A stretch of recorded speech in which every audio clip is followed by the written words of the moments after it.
All right, everybody. Here we are again. Guitar number 3 for G&L and Kahler influencers. Now, this guitar, once again, is wildly different from anything else that we've done for anybody else so far. The biggest difference on this one that's going to be the most obvious thing right away, it's got a fulcrum. It's a Kahler fulcrum. This is actually, in my personal, not so humble opinion, this is the best double locking fulcrum ever made. It has all kinds of different options with it. And this one in particular has the Auto-Latch. So what is the Auto-Latch, you might ask? Well, it's just something that'll turn your floating fulcrum into a fixed bridge, pointing the bar at the ground. So I'm going to get this thing cleaned up, shielded, and ready to wire up. And then we'll be right back. All right, well, she's all beautifully shielded up. Everything's looking great. Yeah, hey, look at this. We have an honest-to-God trim spring cavity. And that's because you guys are going to witness this. The Kahler Steeler Professional.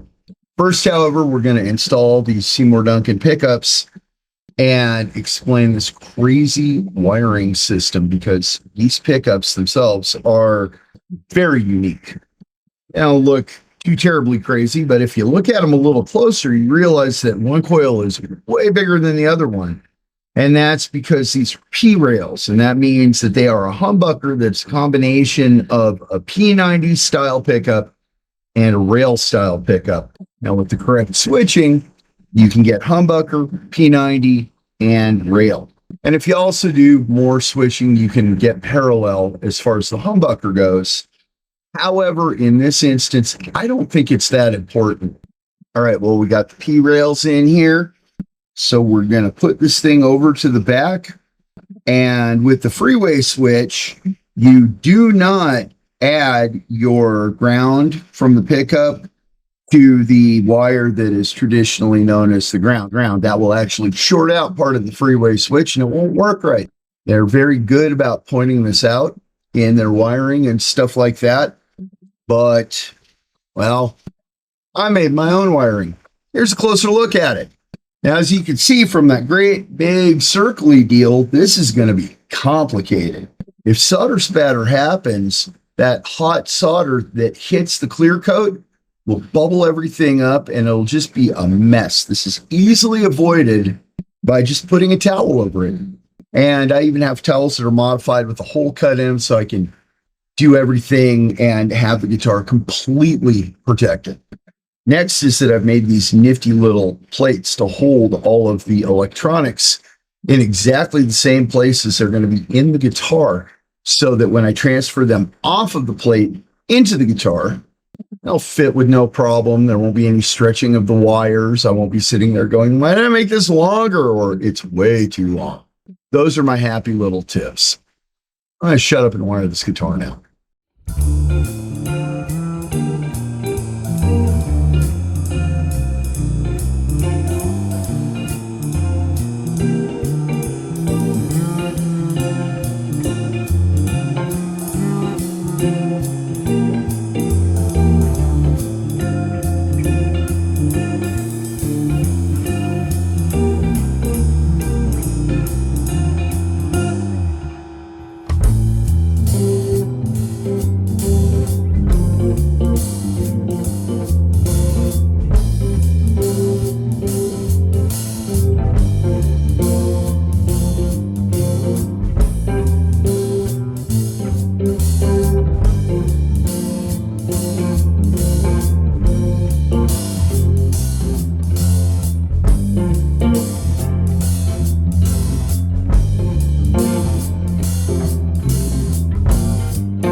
Well, this was both a lot of fun and a ridiculous pain in the ass, but you know what? I am an artist, and sometimes you must suffer for your art. Besides, I really want to impress Dr. Andre. I mean, the guy's got a PhD in music, you know? What am I going to do? I barely passed high school. So now it's time to transfer these electronics to the guitar itself. I'm going to do that kind of carefully and then test everything out and make sure before transferring over that it actually does in fact work, because man, this is a pain in the butt.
All right, we got everything inside the guitar. And hey, take a look at that.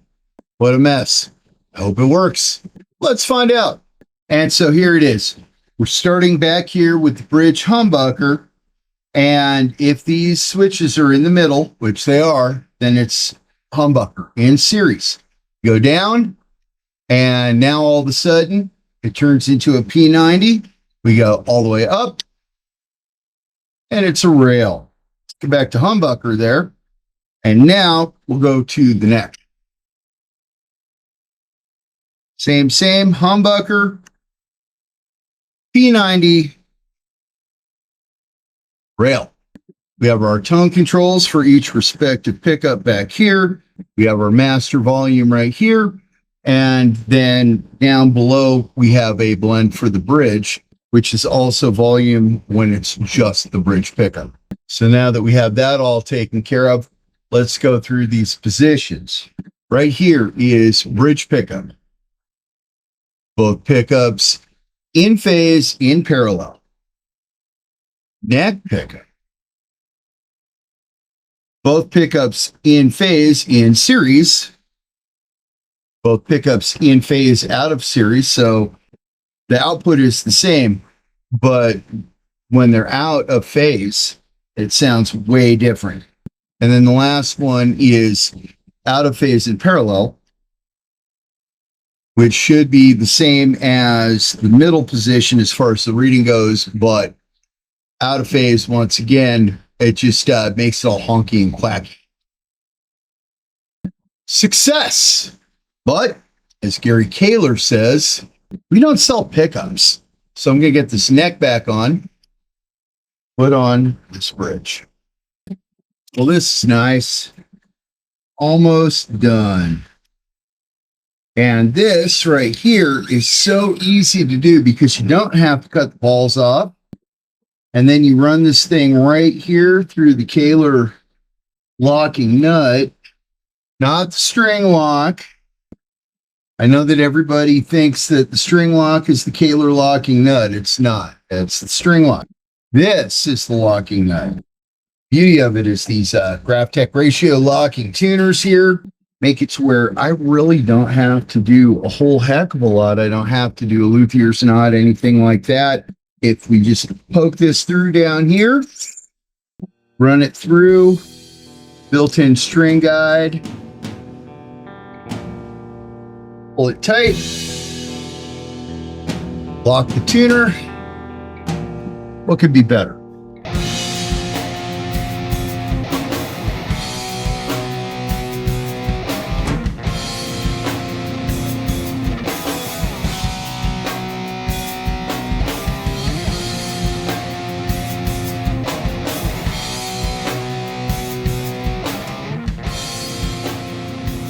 All right. Now just get a little tension on these strings here. Just as soon as I got some, and lock it down here. This has a pad attached to it that goes under here, because if you were to just tighten this screw down and it hit the string, it would cut it.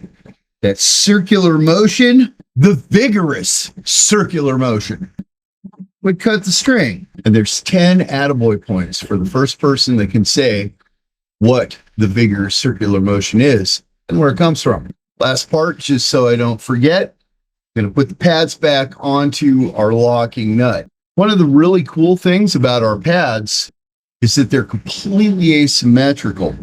There's no way in the world that you can put it in the wrong way. It'll only fit one way.